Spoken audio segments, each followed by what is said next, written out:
For cheap GTA 5 shark cards and, of course, other games, be sure to check out G2A in the description and use code BOSS for an extra discount. Hey, how's it going, guys? Mr. Boss for the win here, and in today's Grand Theft Auto 5 video, I'm going to be doing another Q&A video where I take all your questions from Twitter and I answer them all in this video. Now, this is kind of the post-DLC Q&A video because all of these questions either have to do with the Ill-Gotten Gains Part 1 or the Ill-Gotten Gains Part 2, which we know that Rockstar has confirmed to be coming later in the year. So, if you want to get involved in the next Q&A, all you got to do is follow me on Twitter. The link is in the description. I announce there once or twice a week when I do these Q&A videos, and I'm always looking for the best questions to feature you guys in the video. So follow me on there, and you can get involved and possibly featured in the next video. And as you longtime listeners know, I always extend the first question to you guys. So right now, I want you to reply in the comments section to this first question, which comes from Sean McGowan, who says, if you could take any car from GTA to have it in real life, what would you be, or which car would it be? Now, the cars in GTA are parodies of real life cars, so this is kind of the other way around, and I'm guessing this would be like a personal car. Like if I could get one car in my garage or my driveway right now, what would it be? I'm gonna have to go with one of the supercars because if I don't end up liking it, I can sell it and make a lot of money. But I'm either gonna say the Pegassi Osiris or the Zentorno. Those are just beautiful supercars, and I love them in the game. Just the look is absolutely incredible. I might even do a Z-Type as well, just because I know that's a classic Bugatti or Truffade in the game. So yeah, I would pick probably those three vehicles. I think they're the coolest to have in real life and probably the most expensive, so like I said, you can sell it and get some of your money back if you want. Our next question comes from Robert, and he says, if mansions really do come in Part 2 of the Ill-Gotten Gains DLC, how much do you think they will cost? That's right, that has been like the hot topic of discussion. Mansions, are they coming to Part 2? When are they going to come to Part 2, if they're even coming out? And I can imagine mansions costing a lot of money. I mean, you're talking about Rockstar here, who literally priced a golden jet and a golden helicopter at a total of $15 million.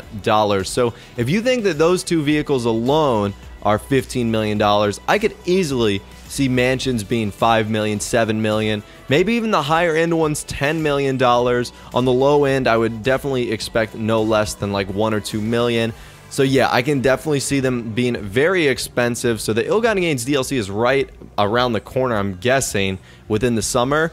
And if you don't have the money to save up for these mansions, you might be in trouble, because I can definitely imagine them being extremely expensive. And that's a great way to our next question, which comes from Cintiq, who says, what time in the summer do you think the Ill-Gotten Gains DLC Part 2 will come out? Well, for me right now, I live in the US, and it's not even officially summer. I think summer season starts literally in like 7 days. So, and that's gonna last for 3 months. So it might be a month from now. It might be 3 months from now. I'd imagine they would do it sometime maybe in July or August.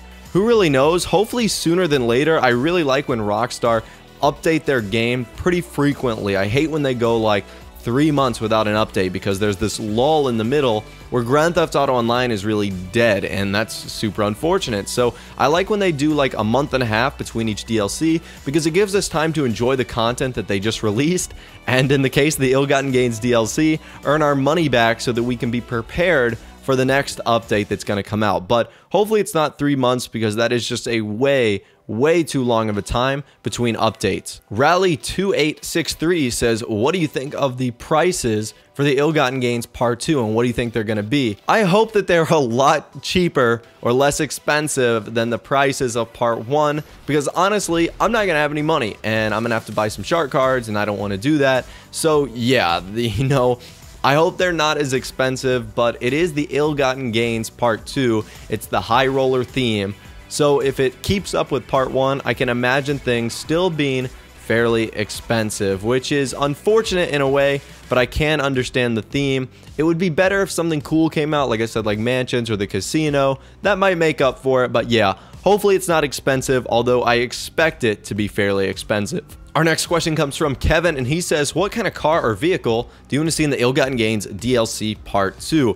And I really like the vehicles in the game. I know a lot of people are obsessed with the Pegassi Osiris, the Gullwing Door supercar.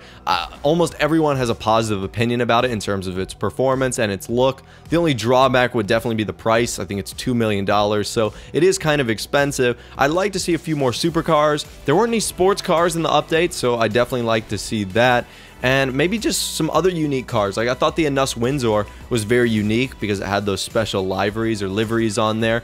And yeah, I really liked it. I thought it was pretty cool. So yeah, supercars, sports cars, maybe another interesting car here and there, and you'd be good to go in terms of vehicles for me. And our last question comes from ArchRain6, and he says, what did you think of the Ill-Gotten Gains Part 1 update overall? And this is tough, and I've tried to explain it as best I can in other videos, but I thought it was a pretty good DLC.